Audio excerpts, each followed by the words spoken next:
baik saudara yang ada di gereja ini maupun saudara yang beribadah di rumah saudara masing-masing. Bersyukur hari ini saya boleh kembali berada di tempat ini setelah tahun lalu mestinya ada jadwal tetapi dibatalkan karena pandemi ya. Kita bersyukur hari ini boleh beribadah dan saya boleh diberikan kesempatan untuk membagikan firman Tuhan. Mari kita berdoa sebelum kita merenungkan firman-Nya. Bapa, kami kembali merendahkan diri kami, membawa hati kami dan pikiran kami seperti bejana kosong yang siap Tuhan isi dengan kebenaran firman-Mu. Pimpinlah Tuhan akal budi kami dan hati kami ketika kami akan merenungkan satu kebenaran firman tentang kebangkitan Yesus bagi kami. Biarlah Tuhan hadir di tengah-tengah kami, menolong hamba-Mu yang berbicara dan setiap kami yang mendengarkan. Agar firman yang kami akan pelajari dan kami renungkan ini boleh kembali menguatkan, menghibur dan meneguhkan akan iman kami di tengah-tengah dunia yang sedang rusak ini. Pimpin dan berkati setiap kami Tuhan, baik di ruangan ini maupun di rumah kami masing-masing. Di dalam nama Tuhan kami Yesus Kristus kami berdoa dan mengucap syukur. Amin. Saudara, mari kita membuka 1 Korintus pasal yang ke-15 yang menjadi dasar perenungan kita pada pagi ini. 1 Korintus pasal 15 ayat yang ke-12 hingga ayat yang ke-23. 1 Korintus pasal 15 ayat ke-12 sampai ke-23. Saya akan membacakan bagi saudara sekalian, kita menyimak di dalam hati. Jadi ketika kami beritakan bahwa Kristus dibangkitkan dari antara orang mati, bagaimana mungkin ada di antara kamu yang mengatakan bahwa tidak ada kebangkitan orang mati? Kalau tidak ada kebangkitan orang mati, maka Kristus juga tidak dibangkitkan. Tetapi andai kata Kristus tidak dibangkitkan, maka sia-sialah pemberitaan kami dan sia-sialah juga kepercayaan kamu. Lebih daripada itu, kami ternyata berdusta terhadap Allah, karena tentang Dia kami katakan bahwa Ia telah membangkitkan Kristus, padahal Ia tidak membangkitkannya, kalau andai kata benar bahwa orang mati tidak dibangkitkan.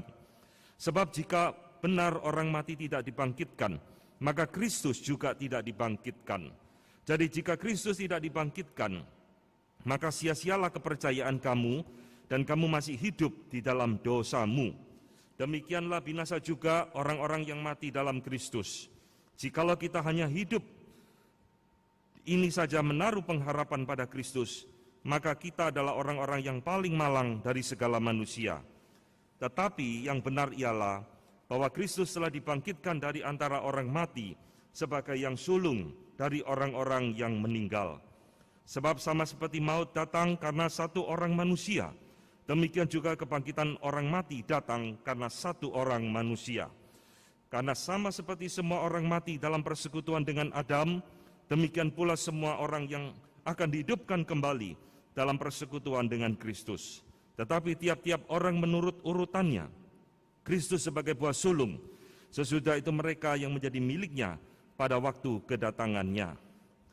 Saudara sekalian, di dalam hidup Tuhan Yesus banyak melakukan mujizat di dalam hidupnya, tetapi tidak ada satupun mujizat yang Dia lakukan untuk dirinya sendiri. Semua mujizat-mujizat yang Tuhan Yesus lakukan diberikan kepada orang lain, kecuali satu mujizat yang Dia lakukan, yaitu adalah kebangkitan dari kematian. Saudara, kebangkitan Kristus ini adalah puncak dari seluruh mujizat yang Tuhan Yesus pernah lakukan di dalam hidupnya. Bukan ketika Dia mengusir setan, bukan ketika Dia menyembuhkan orang sakit, tetapi adalah di dalam peristiwa kebangkitan dirinya sendiri. Ini adalah puncak daripada mujizat, segala mujizat yang Tuhan Yesus lakukan di dalam hidupnya. Sekaligus saudara sekalian, mujizat ini adalah hal yang paling sulit untuk diterima, hal yang paling sulit untuk dimengerti, bahkan oleh murid-murid Tuhan Yesus sendiri. Ini menarik sekali saudara. Nah, di dalam catatan Lukas 24 ayat 11 dikatakan, tetapi bagi mereka perkataan-perkataan itu seakan-akan omong kosong, dan mereka tidak percaya kepada perempuan-perempuan itu. Saudara-saudara, para murid ketika mendengar berita pertama tentang kebangkitan Yesus, mereka tidak percaya. Dan ini catatan yang sangat jujur sekali di dalam kitab Injil. Saudara, kalau kita meneliti kembali di dalam Alkitab, kebangkitan Yesus bukan kebangkitan yang pertama kali dari kematian. Perjanjian Lama, saya menemukan ada 3 peristiwa di mana terjadi kebangkitan.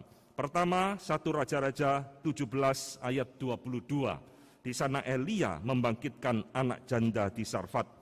Hal kedua, 2 Raja-Raja 4, di sana Elisa membangkitkan anak perempuan Sunem. Dan ketiga itu di dalam 2 Raja-Raja pasal 13, ketika tulang daripada Elisa itu membangkitkan mayat yang sudah mati. Saudara, di dalam Perjanjian Lama, ini 3 peristiwa yang mendahului kebangkitan Tuhan Yesus. Dan juga saudara, kalau kita melihat di dalam Perjanjian Lama, kebangkitan Tuhan Yesus pun sudah dinubuatkan di dalam Perjanjian Lama. Nah, kita berpikir di mana dan kapan kebangkitan Tuhan Yesus sudah dinubuatkan di dalam Perjanjian Lama. Saudara, inilah yang unik. Kebangkitan Tuhan Yesus itu sudah dinubuatkan bukan di dalam kitab Taurat Musa, bukan di dalam kitab Nabi, tetapi justru muncul di dalam kitab puisi. Kitab puisi, Mazmur, Amsal, Ayub, Pengkhotbah itu dikategorikan oleh para teolog sebagai kitab-kitab puisi. Misalnya saudara, di dalam Mazmur 16 ayat 10, sebab engkau tidak menyerahkan aku ke dunia orang mati dan tidak membiarkan orang kudusmu melihat kebinasaan. Ayat ini berbicara tentang kebangkitan Yesus. Dari mana kita tahu Mazmur 16 bicara tentang Yesus? Padahal di ayat ini sama sekali penulis Mazmur tidak bicara dan tidak menyebut nama Yesus. Nah, saudara, kita tahu ini berbicara tentang Kristus karena ini dikutip oleh Paulus di dalam Kisah Rasul 13 ayat 35. Ketika Paulus berbicara dan mengajar, berkhotbah tentang kebangkitan Tuhan Yesus, dia mengutip Mazmur 16 ini. Ini prinsip penting kita mempelajari Alkitab. Perjanjian Baru selalu mentafsirkan Perjanjian Lama.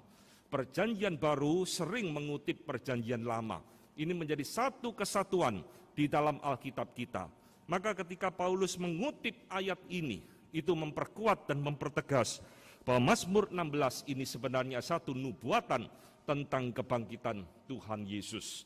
Yang lebih jelas itu justru muncul di dalam kitab Ayub pasal 19 ayat ke-25. Yang terkenal sekali Ayub berkata, aku tahu penebusku hidup dan akhirnya ia bangkit di atas debu.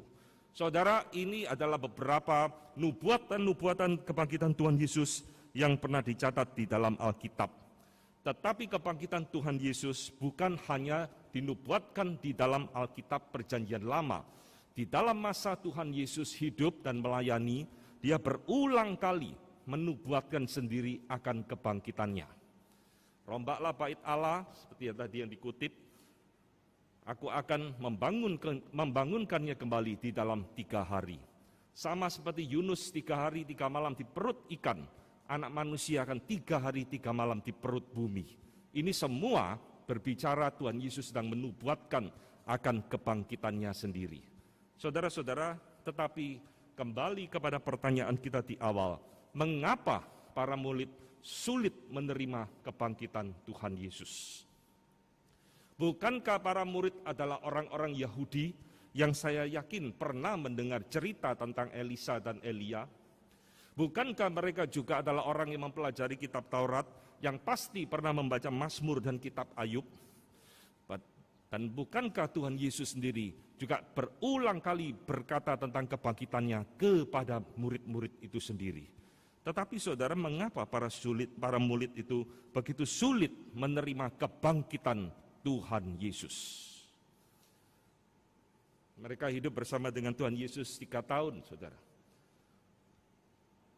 Tetapi pada waktu Tuhan Yesus bangkit, mereka semua tidak percaya akan kebangkitan Tuhan Yesus. Aneh ya. Saya sedang memikirkan kalau saya ada di posisi mereka, apakah saya juga akan percaya ketika mendengar berita tentang kebangkitan Tuhan Yesus. Saudara-saudara, kalau kita meneliti di dalam kitab Injil, para murid itu menampilkan reaksi yang bermacam-macam tentang kebangkitan Tuhan Yesus. Thomas, salah seorang murid Tuhan Yesus, saya kategorikan sebagai orang yang mewakili kaum empiris. Saudara, kaum empiris itu adalah orang yang meletakkan pengetahuannya kepada hal-hal yang bersifat pengalaman. Jadi orang empiris kalau dikatakan jangan pegang api itu panas, mereka tidak percaya. Sebelum saya pegang api itu, saya tidak akan percaya kalau itu panas. Setelah pegang beneran, oh ya benar, api itu panas. Itu sifat daripada orang empiris. Thomas itu mewakili umat manusia di dalam kategori ini. Sebelum aku melihat, sebelum aku memegang, aku tidak percaya guru sudah bangkit. Saudara, ini satu respon pertama dari murid Tuhan Yesus. Dan Maria Magdalena di dalam Injil dicatat sebagai kategorikan orang yang apatis mendengar berita kebangkitan Tuhan Yesus.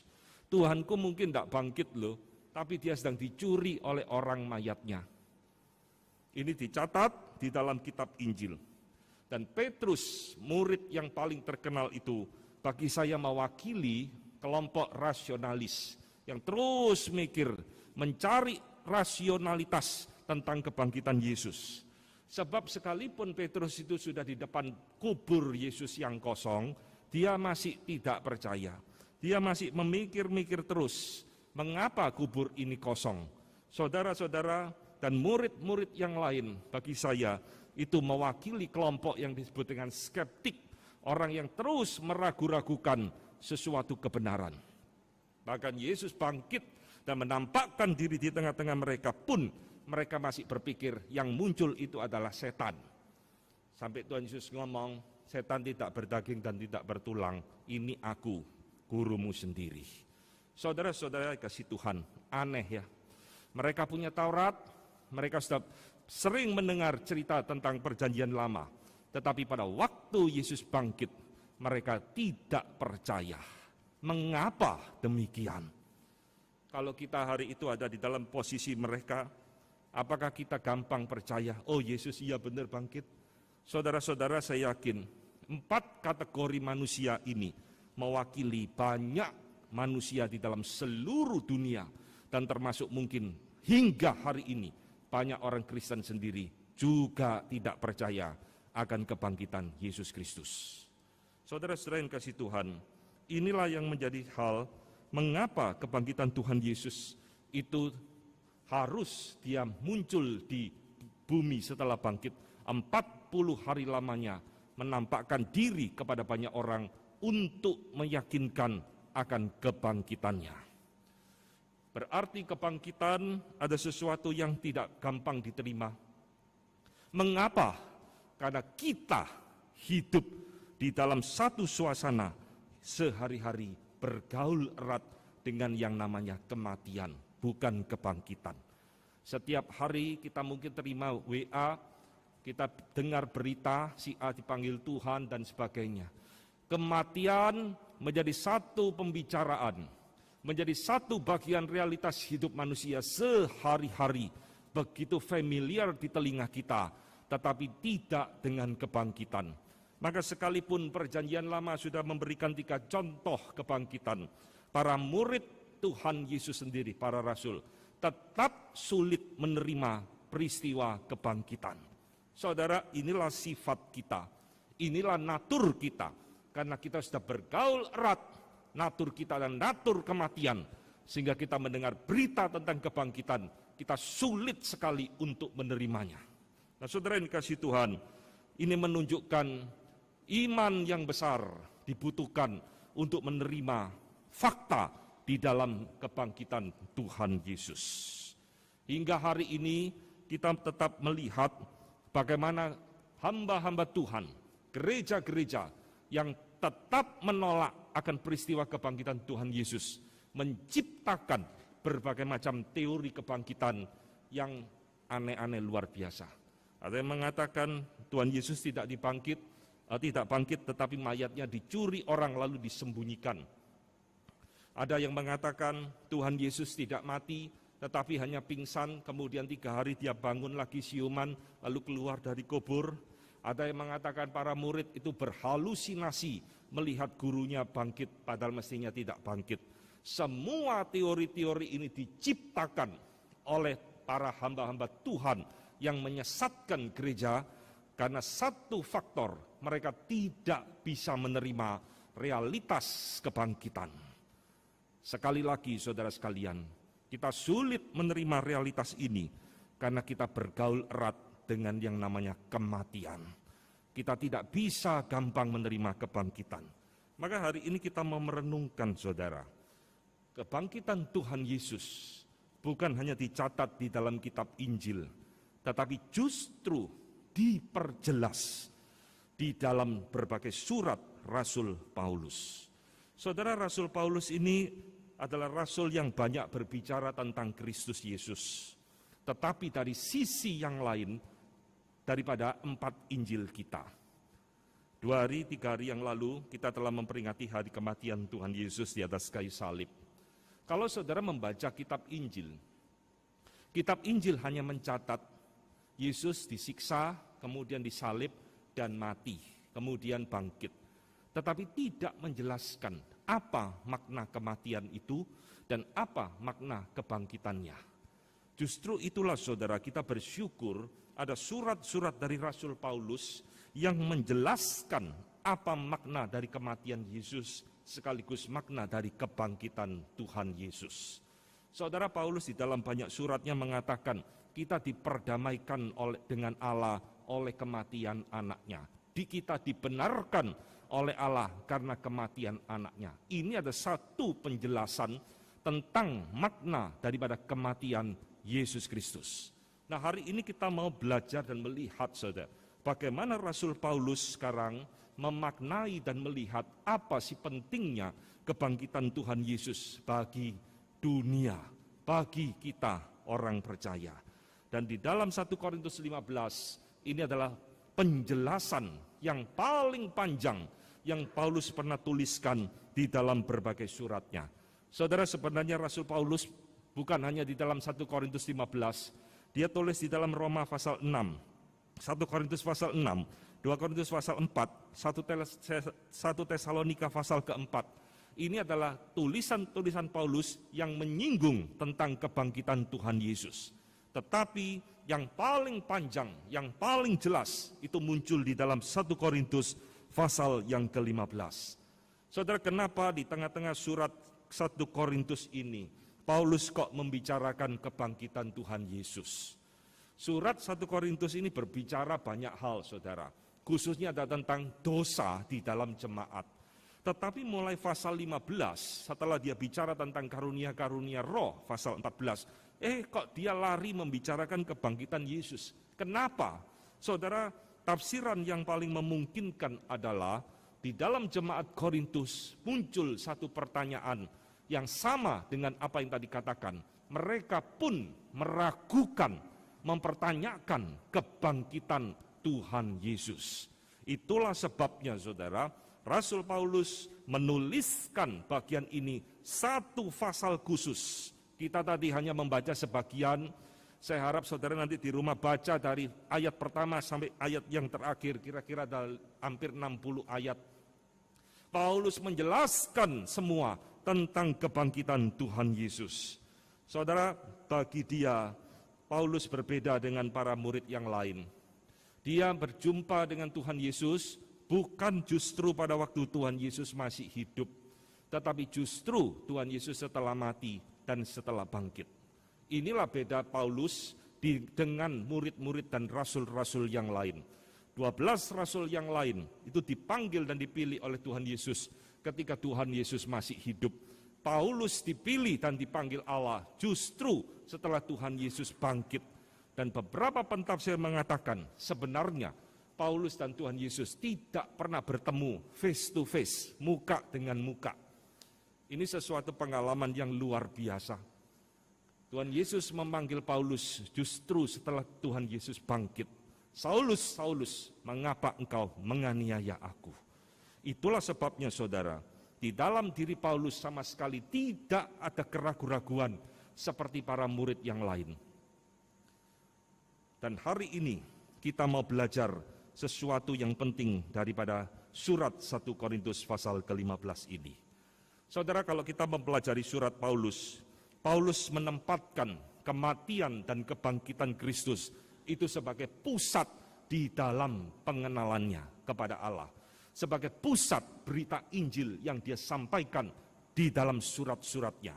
Maka dia mengatakan supaya aku pun akhirnya memperoleh kebangkitan dari antara orang mati. Filipi 3 ayat ke-11. Dan di dalam 1 Korintus pasal 15 ini saudara, Paulus berbicara menunjukkan 6 alasan penting kebangkitan Tuhan Yesus. Dia mengatakan, kalau Tuhan Yesus tidak bangkit, jemaat Korintus, maka sia-sialah pemberitaan kami. Saudara, kalau Tuhan Yesus tidak bangkit, Paulus hanya jadi penyebar berita hoax yang terkenal di dalam zamannya, saudara. Karena surat Paulus, khotbah Paulus selalu berbicara tentang Kristus yang mati dan Kristus yang bangkit. Maka kalau Yesus itu tidak betul-betul bangkit, sia-sialah pemberitaan kami. Yang kami sampaikan kepada kamu adalah berita bohong. Yang kami beritakan di dalam khotbah dan surat-surat kami adalah berita palsu. Saudara-saudara, ini adalah hal pertama yang Paulus ingatkan kepada jemaat di Korintus dan kepada kita. Kedua, Paulus mengatakan, kalau Yesus tidak bangkit, sia-sialah imanmu. Ini fatal sekali, saudara. Kalau Tuhan Yesus tidak bangkit, kita mempercayai Allah yang mati, Allah yang tidak ada kuasa atas kematian. Maka iman seperti ini, kata Paulus, adalah iman yang useless, iman yang sia-sia. Saudara-saudara, pernah membayangkan kalau Tuhan Yesus tidak bangkit, kita ini sebenarnya siapa, saudara? Maka Paulus berkata, engkau adalah orang yang masih hidup di dalam dosamu. Ini poin yang ketiga.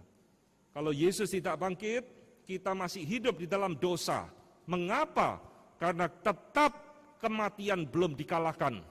Upah dosa adalah maut. Dan ketika maut ini belum dikalahkan, berarti dosa itu masih berkuasa. Maut itu masih berkuasa di dalam hidup kita. Saudara-saudara, yang keempat, Paulus mengatakan, kalau Yesus tidak bangkit, kami berdusta tentang Allah, sebab kami memberitakan Allah membangkitkan Kristus dari kematian.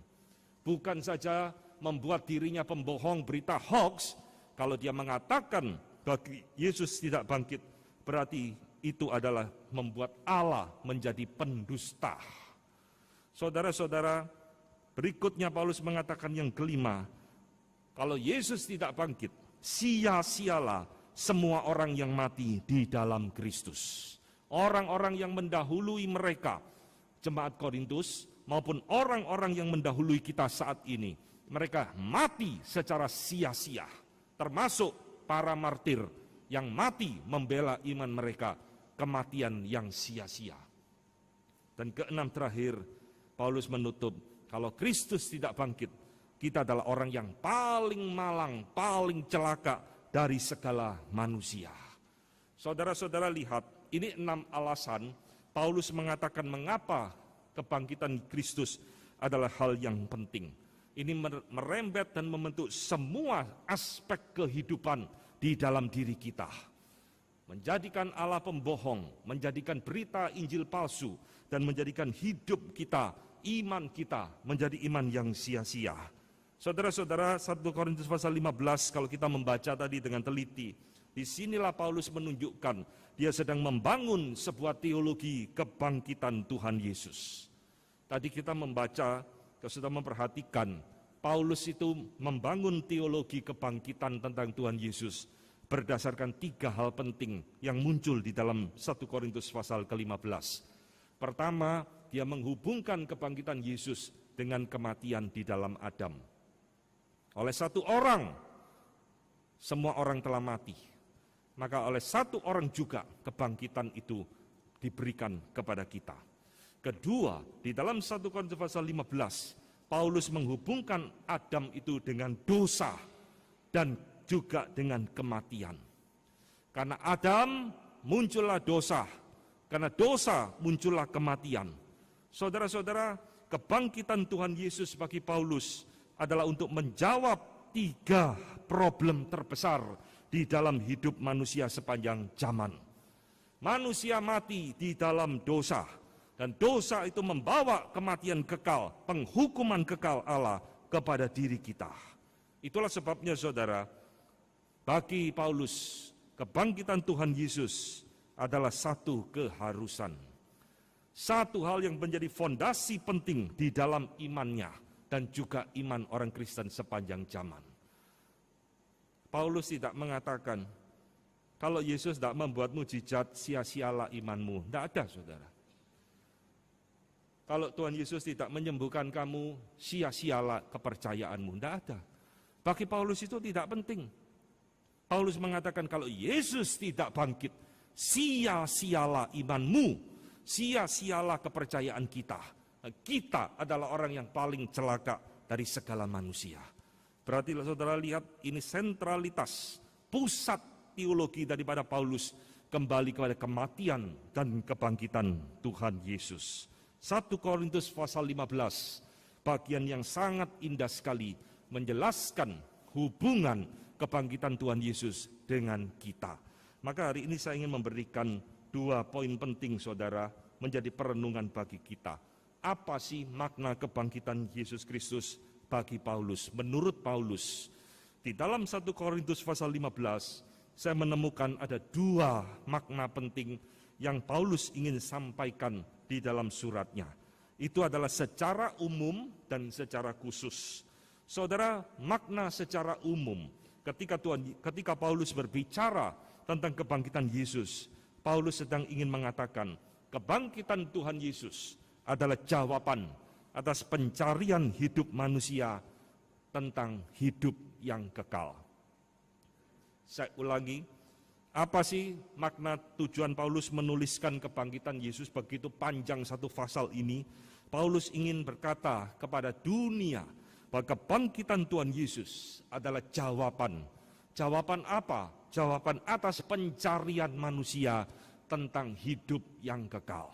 Saudara-saudara, sejak kita berdosa di dalam Adam berdosa, maka kematian menjadi bagian hidup manusia. Dan di dalam realitas kematian itu, saudara, maut, kematian kekal itu menjadi musuh terbesar di dalam hidup setiap manusia. Di dalam sejarah kita menemukan orang-orang yang hebat, penakluk-pentakluk yang luar biasa. Ada kaisar Cina dulu bernama Jing Shi Huang. Kita mengenal dulu ada Alexander the Great dari Makedonia. Mereka pentakluk-pentakluk yang hebat, tetapi mereka memiliki satu ketakutan yang sama, yaitu adalah kematian. Setelah mati mau kemana? Setelah mati ada apa? Setelah mati apa yang terjadi dengan saya? Semua menjadi satu misteri. Maka saudara lihat, musuh terbesar di dalam hidup manusia sebenarnya bukan kemiskinan, bukan kebodohan, bukan teknologi yang ketinggalan, tetapi adalah kematian. Maut itulah musuh terbesar kita. Kenapa kok bisa demikian?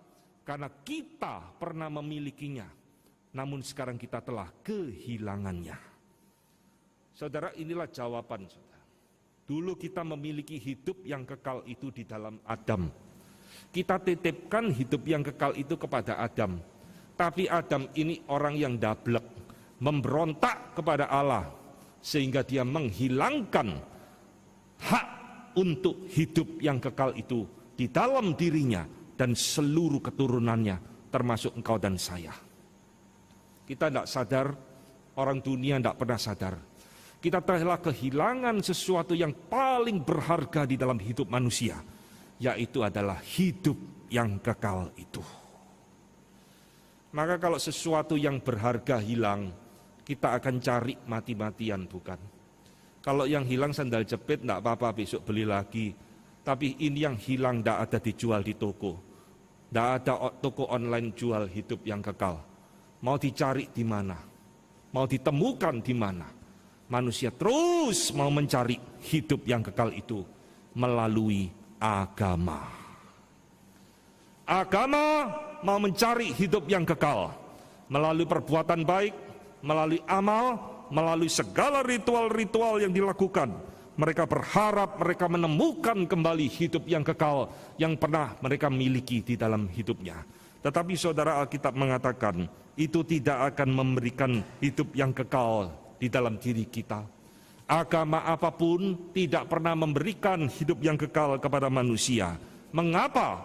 Karena tidak ada pemimpin dan pendiri agama yang pernah bangkit dari kematian. Siapakah yang bisa membuktikan hidup yang kekal itu ada? Kalau pendiri agamanya sendiri tidak pernah bangkit dari kematian. Saudara harus mengerti, inilah message dari Rasul Paulus kepada dunia yang berdosa. Hei kau manusia, kau mau cari hidup yang kekal, kau tak akan menemukan itu di dalam agama manapun. Hanya di dalam Yesus Kristus. Mengapa? Karena Yesus Kristus telah bangkit mengalahkan kematian itu sendiri. Kebangkitan Yesus Kristus dari kematian adalah bukti nyata hidup kekal itu ada. Saudara mau cari bukti di mana hidup yang kekal? Di dalam agama, di dalam filsafat, di dalam segala penemuan manusia, kau tidak akan menemukan. Hanya di dalam Alkitab, Yesus berkata, akulah kebangkitan dan hidup. Akulah jalan kebenaran dan hidup. Dia mengklaim dirinya adalah sumber dari hidup yang kekal itu sendiri. Maka ketika Paulus menguraikan 1 Korintus pasal 15 begitu panjang luar biasa, dia mengakhiri di dalam pasal ayat ke-55, hai maut, di mana sengatmu? Dan musuh terakhir yang dikalahkan oleh Kristus adalah maut atau kematian itu sendiri. Saudara-saudara yang dikasihi Tuhan, inilah yang Paulus ingin sampaikan kepada dunia saat ini. Manusia mencari hidup yang kekal, tetapi tidak akan pernah menemukan. Maka kalau kita mau mencari hidup yang kekal, kita harus kembali kepada sumber yang paling hakiki, yaitu adalah di dalam Kristus itu sendiri. Segala perbuatan baik amal kita di dalam agama tak pernah menghasilkan hidup yang kekal di dalam kita. Hidup yang kekal itu adalah satu pemberian dari Allah kepada orang berdosa. Bukan pencapaian orang berdosa di dalam agama. Lalu bagaimana saya bisa mencapai dan memperoleh hidup yang kekal itu di dalam diri saya? Alkitab mengatakan cukup percaya kepada Kristus. Terima Dia sebagai Tuhan dan Juru Selamat di dalam hidup kita. Maka hidup kekal itu akan diberikan kembali menjadi milik kita yang percaya kepada Dia. Ini saudara, satu hal yang Paulus katakan di dalam 1 Korintus pasal yang ke-15. Paulus ingin mengingatkan kepada seluruh pembacanya dan seluruh kepada dunia ini. Hidup yang kekal hanya ada di dalam Yesus Kristus. Dan sekarang kita lihat makna yang kedua yang Paulus ingin katakan di dalam surat 1 Korintus pasal 15. Makna secara khusus Paulus ingin mengingatkan kepada kita orang percaya. Kalau tadi makna pertama kepada orang yang belum percaya, sekarang kepada orang percaya. Kebangkitan Kristus adalah pengharapan eskatologi, pengharapan akhir zaman bagi semua orang percaya. Saudara-saudara, di dalam kitab Injil dan juga surat-surat Rasul Paulus, ketika berbicara tentang kebangkitan Tuhan Yesus, mereka semua memiliki perspektif yang sama. Perspektif itu adalah Tuhan Yesus ternyata bangkit dengan tubuhnya yang lama. Kubur itu kosong, berarti tubuh itu sudah tidak ada di kubur itu. Tubuh itu keluar dari kubur. Tuhan Yesus bangkit dengan tubuh kebangkitan yang adalah tubuh yang lama, namun sudah diperbaharui, sudah dimuliakan. Saudara, inilah bedanya Kristen dengan saksi Yehova, saudara. Saksi Yehova tidak percaya Yesus bangkit dengan tubuh. Yesus bangkit di dalam roh gentayangan, tidak ada tubuh. Alkitab dengan jelas mengatakan dia bangkit dengan tubuhnya. Inilah aku. Sebab setan tidak berdarah dan tidak berdaging dan tidak bertulang. Nah, Tuhan Yesus betul-betul bangkit dengan tubuh yang lama, dengan bekas luka paku yang masih disisakan di dalam tubuh kebangkitannya. Saudara-saudara, apa ini pentingnya bagi kita? Mengapa Paulus menekankan hal ini? Mengapa 4 Injil menceritakan hal ini? Ini semua adalah berkaitan dengan relasi pengharapan kita orang percaya pada akhir zaman nanti. Saudara, di dalam pasal 15 ayat ke-23, Paulus berkata, tetapi tiap-tiap orang menurut urutannya, Kristus sebagai buah sulung, sesudah itu mereka yang menjadi miliknya pada waktu kedatangannya. Ini ayat ke-23. Apa maksud daripada Yesus adalah buah sulung? Bukankah tadi saya katakan sebelum Tuhan Yesus bangkit sudah ada banyak orang yang dibangkitkan oleh Tuhan Yesus? Termasuk salah satunya adalah Lazarus sendiri. Lalu apa artinya Paulus mengatakan Yesus adalah buah sulung? Saudara, pengertian buah sulung ini adalah konsep pertama-tama terjadi dan peristiwa itu menjadi pola, menjadi pattern bagi peristiwa-peristiwa berikutnya. Ini pengertian buah sulung. Yesus bukan orang yang pertama kali bangkit. Lazarus sudah bangkit dulu. Tapi kenapa dia disebut buah sulung? Bukan Lazarus disebut buah sulung. Sebab ada 3 hal yang membedakan kebangkitan Yesus dengan semua orang yang mendahului dia. Pertama, Yesus bangkit atas kuasa dari Allah Tritunggal. Aku menyerahkan diri nyawaku, aku berhak mengambilnya kembali. Yesus dibangkitkan oleh Allah Bapa. Yesus juga dibangkitkan oleh Allah Roh Kudus. Allah Tritunggal, semua terlibat di dalam peristiwa kebangkitan Tuhan Yesus. Apa yang membedakan kebangkitan Yesus dengan yang lain? Bahwa kebangkitan Tuhan Yesus itu kebangkitan yang mematahkan kuasa daripada maut itu sendiri. Artinya, setelah Yesus bangkit, dia tidak mati lagi. Kuasa maut itu dipatahkan oleh kebangkitan dirinya. Lazarus bangkit. Mungkin 30 tahun kemudian dia mati lagi. Kebangkitan Lazarus bukan kebangkitan yang mematahkan kuasa kematian. Dan ketiga, kebangkitan Yesus yang membedakan, dia sudah memprediksi dan menubuatkan akan terjadi di dalam dirinya. Tidak ada, saudara, orang bisa menubuatkan akan kebangkitannya sendiri, kecuali Tuhan Yesus. Itulah sebabnya Paulus berkata, kebangkitan Tuhan Yesus adalah buah sulung bagi kita semua. Menjadi pola, menjadi pattern bagi orang yang percaya kepada dia. Saudara-saudara, buah sulung ini Paulus lihat di dalam ayat 44 sampai 49. Saya akan membacakan hanya ayat 49. Paulus berkata, sama seperti kita telah memakai rupa dari yang alamiah, demikian pula kita akan memakai rupa dari yang surgawi. Ini Paulus bicara apa? Paulus bicara tentang tubuh kebangkitan.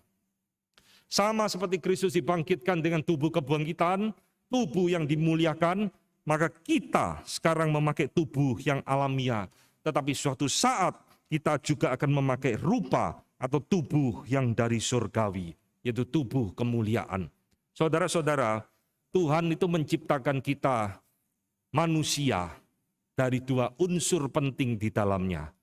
Unsur yang tidak kelihatan, unsur spiritual, itu adalah roh atau jiwa kita. Tapi Tuhan juga memberikan unsur material di dalam diri kita, yaitu tubuh dari debu tanah yang sekarang ada di diri kita masing-masing. Inilah pengertian manusia. Jadi manusia itu tidak pernah seperti hanya roh gentayangan tanpa tubuh. Itu bukan manusia, saudara. Manusia juga bukan tubuh tok tanpa roh. Itu namanya orang mati. Maka manusia selalu pengertiannya adalah roh dan tubuh itu harus ada di dalam diri kita. Lalu bagaimana dengan orang yang sudah meninggal? Justru inilah pengharapan kita. Saudara, Paulus di dalam bagian ini mengingatkan kepada Korintus dan kepada kita. Kristus itu bangkit menjadi buah sulung. Dia menjadi pola, menjadi pattern yang suatu saat juga akan terjadi di dalam hidup kita. Itulah sebabnya saudara, anak-anak Tuhan selalu memiliki pengharapan di balik sebuah kematian. Karena kami tahu kalau kemah kediaman kita di bumi ini dibongkar, kata Paulus, Allah telah menyediakan suatu kediaman di sorga bagi kita, suatu tempat kediaman yang kekal yang tidak dibuat oleh tangan manusia.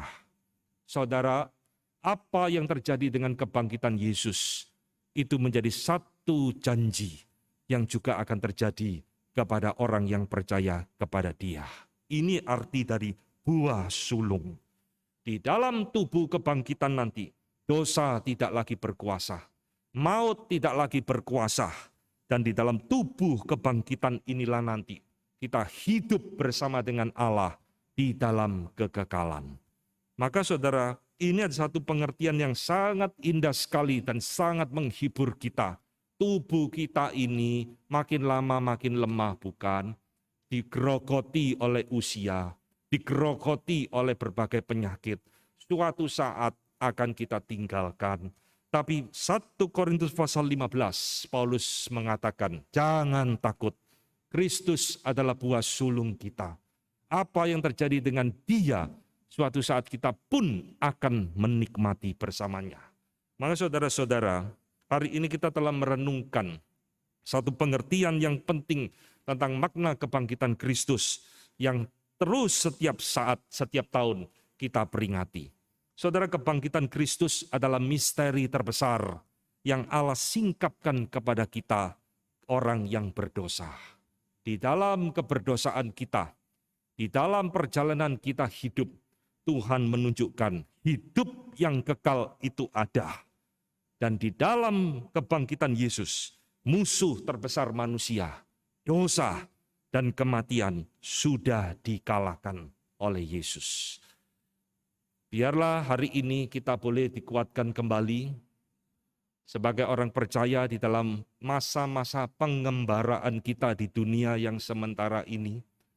Di tengah-tengah ketidakpastian dunia yang sudah semakin kacau dan rusak, Kristus yang bangkit boleh menjadi pengharapan terbesar di dalam hidup kita. Amin. Mari kita tunduk kepala, kita akan berdoa. Bapa di dalam surga, kami bersyukur untuk firman yang boleh kami renungkan pada pagi ini.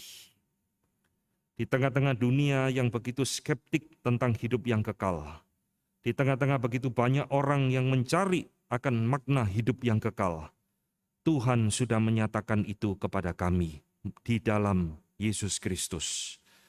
Tuhan, terima kasih karena Kristus sudah bangkit bagi kami, dan di dalam kebangkitannya itu, Tuhan memberikan janji, Tuhan memberikan pengharapan, Tuhan memberikan jaminan yang kekal bagi kami orang-orang percaya. Tuhan, biarlah mata kami bukan hanya melihat kepada dunia yang sementara ini, tetapi mata kami boleh melihat kepada pengharapan kekal yang Tuhan sudah sediakan bagi kami. Terima kasih Tuhan untuk segala yang Engkau sudah kerjakan bagi kami. Kami adalah orang yang berdosa, tapi Tuhan berkenan memanggil kami, menebus kami, dan menyediakan hidup yang kekal bagi kami. Di dalam nama Tuhan kami Yesus Kristus, kami berdoa dan mengucap syukur. Amin.